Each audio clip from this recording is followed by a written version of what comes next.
శ్రీ గురుభ్యో నమః. నమస్కారం గురుగారు. శ్రీమాత్రే నమః. గురుగారు, నాకు ఒక 2 సందేహాలు ఉన్నాయి గురుగారు. ఏంటంటే, మనం ఆలయాలకు వెళ్ళేటప్పుడు ఎలాంటి వస్తువులు తీసుకెళ్ళాలి, ఆలయంలోకి వెళ్ళిన తర్వాత గోత్రనామాలు చెప్పాలా అవసరం లేదా తెలియజేయండి గురుగారు.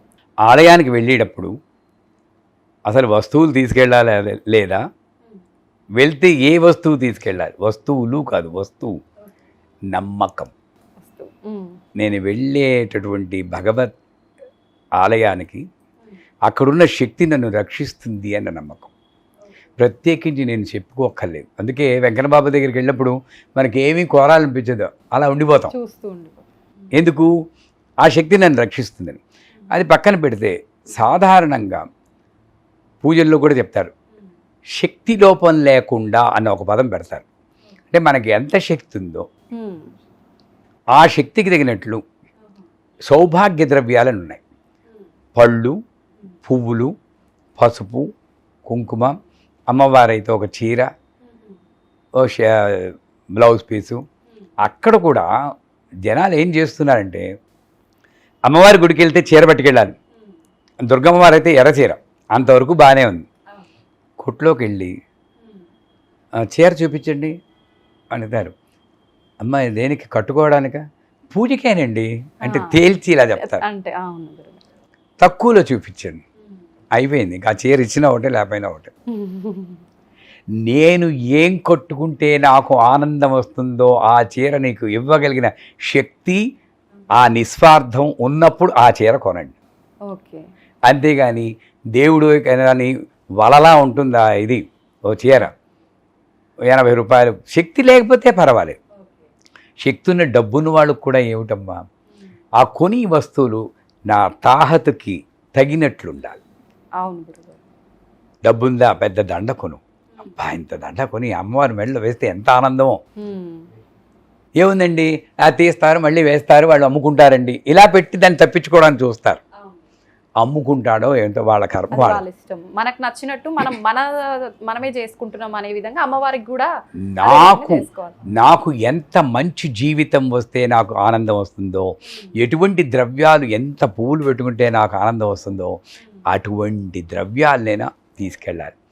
అరటిపళ్ళు కొంటారు, కొనేటప్పుడు అది ముగ్గిందో లేదో చూడరా, కాయల్లా పట్టుకెళ్తారు. కడుపు నొప్పి రాదా గణపతికి? ఆలోచించాలి. నా గణపతికి పరిపక్వమైన, అందుకే మన శబరి రామాయణంలో ఎందుకు చరిత్రలోకి వచ్చింది? నా రాముడు తినే పండు బాగుందో లేదో అని కొరికి చూసి ఇచ్చింది. అటువంటి భక్తితో మనం కొరికి చూడక్కర్లేదు, కనీసం ముట్టుకుని చూసి పండిందో లేదో చూసుకుని మంచి పళ్ళు. చిన్నకాయ అయితే ఖరీదు తక్కువ, పెద్దకాయ అయితే ఇంకోటి ఉండవు. ఈ వస్తువులు పట్టుకెడతారు, అంతవరకు బాగానే ఉంది. మొన్నటి వరకు ఈ మధ్యన తగ్గాయి. గుళ్ళో ఇచ్చాక నేను ఇచ్చిన కాయ ఇది కాదండి, కొంచెం మొదరకాయ పెద్దది, అంటే పచ్చడికి పనికి వస్తున్న ఉద్దేశంలో ఇచ్చే కొబ్బరికాయలు వేస్ట్. నాకు ఆలయంలో ఆయనకి ఏం నివేదన చేస్తే నాకు తృప్తి తెలుస్తుంది, ఏం తృప్తి లేదు, ఇంకా ఇవ్వాలి అనే దృష్టితో పట్టుకెళ్ళాను. అవన్నీ కూడా సౌభాగ్య ద్రవ్యాలు. ఖర్జూరాలు పట్టుకొచ్చు, పచ్చకర్పూరం, ఏలక్కాయలు, జాజికాయ, జాపత్రి, సుగంధ ద్రవ్యాలు అన్నీ మంచి పట్టుకెళ్ళాలి. అంటే ఏలక్కాయలు కూడా సుగంధ ద్రవ్యాలు అన్నీ పట్టుకెళ్ళి ఒక పెద్ద దీంట్లో వెళ్ళాలన్నమాట. మనకి బాగుంది అనుకోండి, మేము ఎప్పుడు ఏ గుడికి వెళ్ళినా కూడా మా కారులో ఎప్పుడు ఒక సెట్ అలా ఉంటుంది. ఎప్పుడు వెళ్తామో తెలియదు. వెళ్ళినప్పుడు పంచెల చాపు, చీర ఇది నమస్కారం, అక్కడ కూడా ఇచ్చేస్తున్నానన్న ఫీలింగ్ కూడా ఉండకూడదు. ఇవ్వడానికి నాకు స్తోమత ఇచ్చేవి చూడు తల్లి, థ్యాంక్ యూ. అక్కడ కూడా మళ్ళీ అక్కడికే వెళ్తుంది క్రెడిట్. ఇకపోతే మీరు అన్నారు గోత్రనామాదులు, ఇక్కడ రకరకాలుగా ఉంటాయి. వాళ్ళ తప్పన్ను, నాది రైట్ అన్ను. నేను పాటించే విధానం ఎలా ఉంటుందంటే, నాకు నేను పూజించి లలితమ్మ వారు తల్లితో సమానం. నన్ను కన్న యశోదమ్మ, మా అమ్మగారి పేరు యశోద, ఆవిడ లలితమ్మ, ఇద్దరు ఒకటే. నేను ఏ రాత్రి అయినా చిన్నప్పుడు సెకండ్ షో సినిమా చూసేసి తలుపు తడితే ఎవరు అనేది మా అమ్మ. అప్పుడు నేను కాశ్యప గోత్రోద్భవత్స వెంకట సూర్య సుబ్బారావు శర్మ నామదేశ అని అనలేదు. నేను మా అమ్మ గుర్తుపట్టిందా? కన్న మా అమ్మే గుర్తుపడితే జగత్తుని కన్న ఆ అమ్మకి ఎవడో తెలియదా? అవును గురువు గారు. ఎందుకు ఈ లిస్ట్ అంతా నీకేం సర్వజ్ఞ సాంద్రకరుణ సద్యప్రసాదిని లలితా సహస్రనామాలు చెప్తాను. అన్నీ నీకు తెలుసు తల్లి అని నన్ను పొగుడుతున్నావా సర్వజ్ఞ అని? మరి నీ పేరు గోత్రం ఎవరు చెప్పుకున్నాడు? మేనమావ కొడుకు, వేనత్త కొడుకు, వాళ్ళ కొడుకు, వీళ్ళ నక్షత్రం, రాసులు, దాన్ని మళ్ళీ పెద్ద లిస్ట్. పూజ కన్నా ఇది ఎక్కువైపోతుంది ఈ మధ్యని. అవును గురువు గారు. అది చెప్పేసేయడం, అమ్మ నా పని అయిపోయిందాం, ఆ నామాల మీద కానీ దీని మీద కానీ కబుర్లు చెప్పుకోవడం. నేను అనేది ఏంటంటే, మీకు అంతకీ మనసు పీకింది అనుకోండి, చెప్పండి, ఓ పేరు చెప్పండి, సహకుటుంబస్య అని చెప్పండి. నేను అమ్మవారి ప్రీత్యర్థం అని చెప్పేస్తాను. అలా చెప్పాలి, మీ పేరు చెప్పాలి. కానీ అది చెప్పకపోతే ఆయన కరుణించడు అన్న ఉద్దేశం మాత్రం లేదు.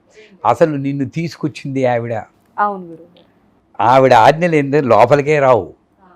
అలాంటిది వేద నేనేదో వెళ్ళాను, నేనేదో పూజ చేస్తున్నా, తెలియజేయాల్సిన అవసరం లేదు, అస్సలు లేదు. మొన్నెవరో పేపర్లో చదివాను, 13 కోట్లు ఇచ్చేట ఒక ఆయన ఒక పిల్ల ఆరోగ్య నిమిత్తం ఆపరేషన్కి, పేరు చెప్పలేట. అదే దృష్టితో మీరు గుడికి వెళ్ళండి. భగవంతుడే నా దృష్టిలో వాడే భగవంతుడు. పేరు చెప్పకుండా 13 కోట్లు ఇచ్చారంటే కొబ్బరికాయ ఇచ్చి 10 మందికి చెప్పుకునేవాళ్ళం.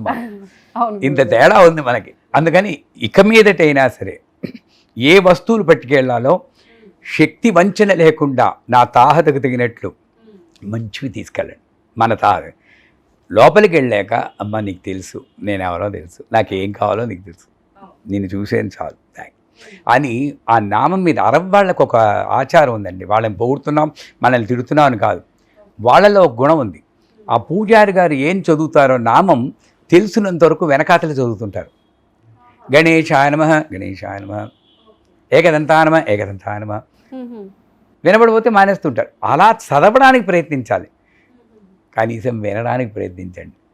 అక్కడ ఇచ్చేసే నా పని అయిపోయిందని వేరే కబుర్లు అక్కడ చెప్పకుండా, ఆ వాతావరణాన్ని పాడు చేయకుండా మనం కానీ ఉంటే, ఏ వస్తువు తీసుకెళ్ళకపోయినా మంచి ప్రేమ గల హృదయం తీసుకెళ్ళాలి.